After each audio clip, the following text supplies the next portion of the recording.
Taste the Daily. Agneeswaran sir, மருத்துவமனைக்கு அரசு மருத்துவமனை நோக்கி மக்கள் போனாங்கன்னா ஒன்று மருந்து இருக்கிறதில்ல, இல்லைனா மாத்திரை இருக்கிறதில்ல, டாக்டர் இருக்கிறது, நர்ஸும் இருக்கிறதில்ல. அப்படியே சிகிச்சை எடுக்கலான்னு போனாலும் அங்கே போதிய படுக்கை வசதி இருக்கிறதில்ல. எலி ஓடுது, நாய் ஓடுது ஹாஸ்பிட்டலுக்குள்ளே. தூய்மை பணியாளர்கள் ட்ரீட்மெண்ட் பண்ணுறாங்க. இவ்வளோ ஒரு அவலம் சுகாதாரத்துறையில் நிலவிட்டு தான் இருக்குது. ஆனால் அரசு இவ்வளோ அலட்சியமாக இருக்கிறதுக்கு என்ன காரணம்னு நினைக்கிறீங்க? ஒரு மெத்தன போக்கு, கண்டுகொள்ளாத தன்மை, அப்படிதான் நான் பார்க்குறேன். ஓகே, அரசாங்கம் இதுக்கு அதிகமாக நிதி ஒதுக்க வேண்டும். முதல்ல கல்வி, மருத்துவம், அது மாதிரி அடிப்படை வசதி, மின்சாரம், அப்போ அதெல்லாம் இந்த பால், இதெல்லாம் ஒரு அத்தியாவசிய தேவைகள். இதெல்லாம் இல்லாமல் போச்சுன்னா ஒரு அரசாங்கம் இயங்குவதில் அவ்வளவு சிறப்பாக மக்கள் போற்றி புகழ மாட்டாங்க. அதான் 1 லட்சம் கோடி ஒதுக்கி இருக்காங்க இதுவரையும் திமுக ஆட்சிக்கு வந்ததுலேருந்து அப்படின்னு சரவணன் சார் சொன்னாருங்களே. ஆமாம், ஒதுக்கி இருக்கிறாங்க. ஒதுக்குனதுனால தான் மாத்திரை இல்லாமல் போச்சோ? உண்மையாக ஒதுக்கி இருந்தா அங்கே மாத்திரை இருக்கணுமில்ல? கண்டிப்பாக இருக்கும். அப்போ 1 லட்சம் கோடி ஒதுக்கியும் மாத்திரைகள் இல்லை, மருந்துகள் இல்லை, அங்கே இருக்கக்கூடிய செவிலியர்கள் இல்லை. சில நேரத்தில் மதுரையில் போய் ஆய்வு பண்ணுகிற போது நம்முடைய மாண்புமிகு அமைச்சர் மா சுப்பிரமணியம் அவர்கள் மருத்துவரே இல்லை, அந்த குறிப்பேடுகளில் பார்த்தா அவர் வேற எங்கேயோ மருத்துவம் பார்த்துக்கிட்டு இருக்கிறார். ஓகே, ஏப்பா ஏன் வரல அப்படின்னு கேட்டு அதுக்கு ஒரு நடவடிக்கை எடுத்தார்கள்.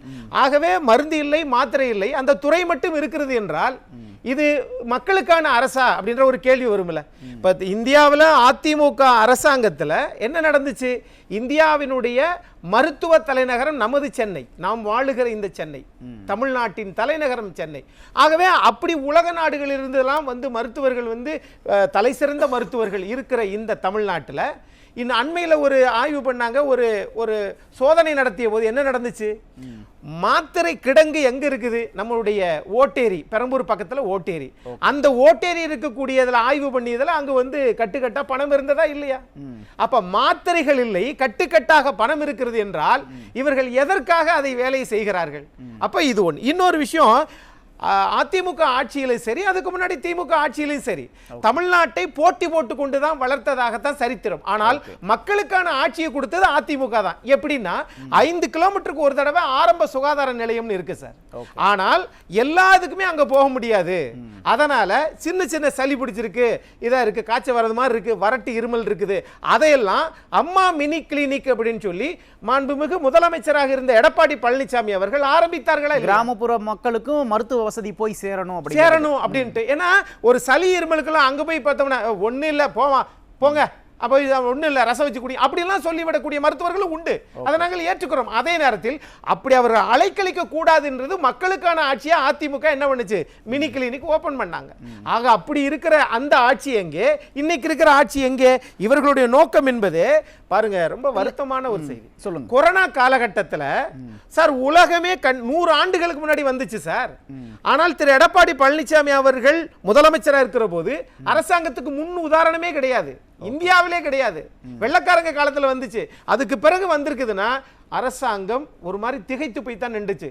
செப்டம்பர் 21 தான் மருந்து கண்டுபிடிச்சாங்க மத்திய அரசாங்கமே. அப்போ அது இருக்கிறதுக்கு முன்னாடி இந்த அரசாங்கம் மதுபானத்துல நமக்கு நிப்பாட்டிட்டோம், வருவாய் இல்லை. அரசாங்கத்துல மக்கள் எல்லாரும் வீட்டுக்குள்ளதான் இருக்கணும், அப்பதான் இது காப்பாற்றப்படும். அப்படி இருந்த காலகட்டத்தில் இதற்காக வருவாயில் இருந்து இதற்காக பணத்தை செலவழிச்சு நம்மை காப்பாற்றியது அதிமுக. எனக்கு இங்கதான் சார் ஒரு சந்தேகம். அவ்வளவு ஒரு நெருக்கடியான சூழல்ல கூட அதிமுக அரசு மக்கள் நலன் சார்ந்து மருத்துவத்துறையில பல வசதிகளை செஞ்சாங்க. ஆனால் திமுக அரசுக்கு இப்போ 1 லட்சம் கோடி நிதி ஒதுக்கி இருக்கும் போது கூட போதிய மருத்துவர்கள் இல்லை, செவிலியர்கள் இல்லை, மருந்து மாத்திர அடிப்படையான விஷயம் கூட இல்லை. அப்படின்னா இது திட்டமிட்டு பண்ணப்படுதா, இல்லை அவங்களோட நிர்வாக திறமையின்மையை வெளிச்சம் போட்டு காட்டுதா? அரசாங்கத்தின் மூலம் திட்டத்தின் வாயிலாக சட்டமன்றத்தில் பணத்தை ஒதுக்கி மக்களுக்காக வசதியை செய்து தருவதுதான் அதிமுக ஆட்சி. ஓகே, அது அப்படியே போய் அவர்கள் மக்களுக்காக பயன்படுத்தி கொள்ளுவதுதான் திமுக ஆட்சி. அது எல்லாம் நீதிமன்றத்தில் பார்க்கறோம். இல்லை, மருத்துவத்துறையில் இப்போ இதன் மூலமாக என்ன சொல்ல வரீங்க? மருத்துவத்துறை என்ன செய்கிறாங்க அரசு? என்ன செய்கிறாங்கன்னா, இப்போ அந்த மருத்துவர்கள் மக்களை காக்கக்கூடிய தெய்வங்கள், கடவுள்கள். ஆனால் இன்றைக்கு அந்த மருத்துவரே அங்க போகாம இருக்கிறாங்களே, அது ஒரு சில பேர் தான் இருந்தாலும், ஆனால் நான் அரசு மருத்துவரை அதிகம் மதிக்கிறேன். ஆனால் மருந்து மாத்திரை இருந்தா தானே சார் அங்க வேலை செய்யும். ஆகவே இவர்கள் கொரோனா காலகட்டத்தில் நீங்க ஒப்பந்தத்தின் அடிப்படையில் அன்னைக்கு தேவை ஏற்பட்டுச்சு சார். ஏராளமான செவிலியர்களை அன்றைய அதிமுக அரசாங்கம் எடுத்துச்சு. அவர்களை பணி நிரந்தரம் செய்ய வேண்டிய கடமை திமுக அரசாங்கத்துக்கு உண்டு. ஆனா அவங்க எப்படின்னா இந்த கரும்பு சக்கையெல்லாம் இது பண்ணிட்டு சக்கையை கீழே போட்டு ஜூஸை மட்டும் எடுத்துக்கிறது மாதிரி, கருவேப்பிலை குழம்பு வச்சு நல்ல வெந்தயத்தை தூக்கி போற மாதிரி இந்த அரசாங்கம் இன்னைக்கு கொரோனாவில் மக்களுக்காக பணியாற்றிய, தன் உயிரை பணயம் வைத்து பணியாற்றிய அந்த செவிலியர்களை போராடினாங்களே, நீங்க காவலர்களை வச்சு அடிச்சு துரத்துனீங்களே, சரி அந்த கோரிக்கை ஏற்றுக்கொள்ளப்பட்டுச்சா? ஏற்றுக்கொள்ளப்படல. இன்னைக்கு அவர்கள் வேறு ஒரு துறையை போய் தனியார் இதுல போய் பணியாற்றக்கூடியதற்கு வேலை செஞ்சது அரசாங்க துறையில, ஒப்பந்தம் போட்டது அரசு துறையோட. ஆனா இன்னைக்கு அவங்களை கண்டுகொள்ளாம ஆக்கிட்டீங்களே. அப்போ உங்களுடைய நோக்கம் வந்து ஆட்சிக்கு வருவதற்கு முன்னாடி எதிர்க்கட்சியா இருக்கிற போது பேசிய பேச்சுக்கள் எல்லாம் ஆளுங்கட்சி ஆனதற்கு பிறகு காற்றில் பட்டம் மாதிரி பறக்க விட்டுறாங்க. அதுதான் இங்க வேதனை. ஓகே சார், இது இப்படியே போச்சு அப்படின்னு வச்சிங்களேன். இப்போது நீங்கள் சொன்னீங்க மருத்துவ தலைநகரம் சென்னை அப்படின்னு சொன்னீங்க, வெளிநாட்டினர் கூட இங்கே வந்து மருத்துவம் பார்க்குறாங்க அப்படின்லாம் சொன்னீங்க. ஆனால் சென்னையில் இப்போ சமீபத்தில் பார்த்தோன்னு வச்சிங்களேன், வண்ணாரப்பேட்டையில் அரசு மகப்பேறு மருத்துவமனையில் மின்சாரம் இல்லை, டார்ச் லைட் வெளிச்சத்தில் சிகிச்சை அளிக்கக்கூடிய அவலம் இருக்குது. பல இடங்களில் வந்து தூய்மை பணியாளர்கள், செக்யூரிட்டி போன்றவர்களை சிகிச்சை குளுக்கோஸ் போடுற வீடியோக்கள்லாம் நம்ம பார்த்துருக்கோம். இதெல்லாம் நமக்கு என்ன செய்தியை சொல்லுது? அதுதான் சார், இங்கே மக்கள் மீது கவனம் இல்லாமல் இருக்கிறாங்க சார். அவங்க வேற ஒரு வேலையில் வந்து அதிகபட்சமாக எவ்வளவு பணத்தை இது பண்ணலாம், திட்டங்கள் தீட்டலாம், மக்களுக்கான போய் நேரடியாக மக்கள்கிட்ட போய் என்னென்ன பிரச்சனைகள்னு யாராவது கேட்குறாங்களா சார்? ஒவ்வொரு மாவட்டத்திலையும் அந்த மாவட்ட அந்த அது முதன்மை இது இருக்குல்ல மருத்துவர், சிஎம்ஓ, அப்போ இந்த சீஃப் மெடிக்கல் ஆபீசர் நேரடியாக மாவட்ட ஆட்சியரோட தொடர்பு உடையவர்கள். ஆக எத்தனை இது இருக்குது, ஆரம்ப சுகாதார நிலையம் எவ்வளவு, அங்க பணியாற்றக்கூடியவங்க தாலுகா எவ்வளவு, மாவட்டத்தில் எவ்வளவு, இது எல்லாம் உங்களுக்கு அப்டேட்டா இருக்கணும். அப்படி இருக்கிற போது புறநோயாளிகள் எவ்வளவு, உள்நோயாளிகள் எவ்வளவு, மருத்துவ உபகரணங்கள் எவ்வளவு தேவை, எவ்வளவு தேவையில்லை. ஆகவே இவ்வளவு விஷயங்களையும் கணக்கில் எடுத்து வைத்துக் கொண்டு அடுத்த ஆண்டுகளுக்கு மக்கள் தொகை எவ்வளவு கூடும், அப்படி கூடினால் குழந்தை பிறப்பை நம்ம வந்து அவங்க பிறந்த உடனே இறக்குறது எப்படி, ஏன் இறக்குறாங்க, அதுக்கு மேல் நியூட்ரிஷன் என்று சொல்லக்கூடிய சத்து குறைபாடா, அப்படி சத்து குறைபாடாக இருந்தால் இந்த ஆண்டிலிருந்தே அந்த கர்ப்பிணி பெண்களுக்கு அந்த சத்து மாத்திரைகள் கொடுக்கறாங்க. இதெல்லாம் தமிழ்நாடு அரசு அமைச்சரவை திட்டமிடுவதில்லை, உலக ஐக்கிய நாட்டு சபைகள் சொல்லக்கூடியது. ஓகே, ஸோ WHO நமக்கு சொல்லக்கூடியது, வேர்ல்டு ஹெல்த் ஆர்கனைசேஷன் சொல்லக்கூடிய பரிந்துரையை மத்திய அமைச்சரவை மருத்துவத்துறையின் கீழ் அந்த மாநில அமைச்சரவை அந்த கைட்லைன்ஸை நம்ம ஃபாலோ பண்ணணும். இப்படி இருக்கிற போது இவ்வளவு தூரத்துக்கு யார் சார் வேலை செய்வா? நம்ம எப்போ வந்து துணை முதலமைச்சராக்கலாம், எந்த அமைச்சரை இது பண்ணலாம், எந்த அமைச்சருக்கு தீர்ப்பு வரப்போகுது, எதுவுமே தெரியவில்லை. ஆகவே இவர்கள் வந்து மக்களுக்கான அரசாங்கம் என்பதிலிருந்து சற்று விலகி வேற விதமா அரசு இயங்கிக்கிட்டு இருக்கு. புரியுது. ஆனா நீங்க சொல்றதை பார்த்தா இப்ப நிறைய அவலங்களை பட்டியலிட்டீங்க. மருத்துவ உபகரணங்கள்ல இருந்து, மருந்து மாத்திரையில இருந்து இல்லைங்கிற அப்படி ஒரு சூழல் தான் இப்போ ஒரு 4 வருஷமா நீடிச்சிட்டு இருக்கு. ஆனா துறை சார்ந்த அமைச்சர் மா சுப்பிரமணியன் என்ன சொல்றாரு, அதிநவீன சிகிச்சைகள் எல்லாம் இங்க நாங்க மேற்கொண்டு இருக்கோம், சிறப்பான மருத்துவ சிகிச்சை வசதிகளை மக்களுக்கு ஏற்படுத்தி இருக்கோம் அப்படின்னு சொல்றாங்க.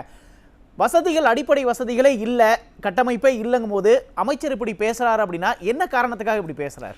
அதாவது சார், உண்மையிலேயே சார் அரசு மருத்துவர்கள் வந்து உண்மையிலேயே பெரிய பயங்கரமாக கஷ்டப்பட்டு தான் வேலை செய்கிறாங்க, ராத்திரி பகலா. குறிப்பாக இந்த சிறுநீரக மாற்று அறுவை சிகிச்சை நம்முடைய அரசாங்கத்தில் நிறைய பண்ணியிருக்கிறாங்க.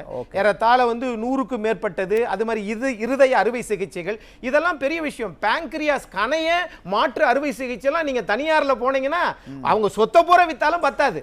அப்படி இருக்கிற போது அரசாங்கத்தினுடைய மருத்துவர்கள் செய்கிறார்கள். ஆனாலும் அதற்கு உரிய பணத்தை ஏன் இங்க 5 ஆண்டு காலத்தில் 1 லட்சம் என்று சொன்னால், நீங்க கல்வித்துறைக்கு நீங்க 48,000 கோடி ஒதுக்குறீங்கல்ல.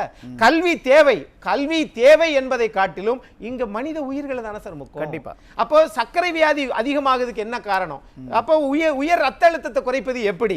இதுக்கெல்லாம் நீங்க குறைந்தபட்சமா சரியான பரிசோதனை செய்து அதுக்கு தான் அம்மா மினி கிளினிக் கொண்டு வந்தாங்க. அதை நீங்க இழுத்து மூடிட்டீங்களே, என்ன நோக்கம்? மருத்துவத்துறையில ஏன் இவ்வளவு அவலங்கள் தொடருது அப்படிங்கிற பத்தி நம்ம தொடர்ந்து பேசுவோம். ஈஸ்வரன் சார், உண்மையிலே சுகாதாரத்துறையே ஐசியூல தான் இருக்கா, முடங்கி போய் தான் இருக்கா? அப்படித்தானே சார் இருக்குது.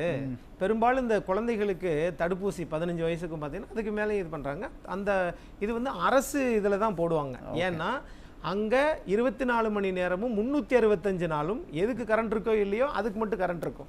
ஏன்னா அது குளிர்சாதனத்திலேயே இருந்தால் தான் அந்த மருந்தினுடைய உண்மை தன்மையும் வீரியமும் குழந்தைக்கு போய் சேரும் அப்படின்றனால. ஆக அந்த மாதிரி இருக்கலாம். இன்னைக்கு ஜென்ரேட்டர் வரல, கரண்ட் இல்லை, அந்த பக்கம் ரயில்வே ட்ராக் போகுது, அதனால கரண்ட் இல்லைன்னா அப்போ அந்த மருந்தினுடைய வீரியம் எப்படி இருக்கும்? அது மாதிரி இப்போ நாய்க்கடி, இந்த பாம்பு கடி, இதெல்லாம் வந்து அந்த மாதிரி இதற்கெல்லாம் வந்து அரசு மருத்துவமனை தான். அப்ப அந்த அரசு மருத்துவமனைக்கு அரசாங்கம் மக்கள் மீது அக்கறையோடு இருந்தால் எல்லா மருந்துகளும் கிடைக்கும், மனிதர்களும் மகிழ்ச்சியாக இருப்பார்கள். அது இல்லையே திமுக ஆட்சியில். ஓகே, நன்றி சார்.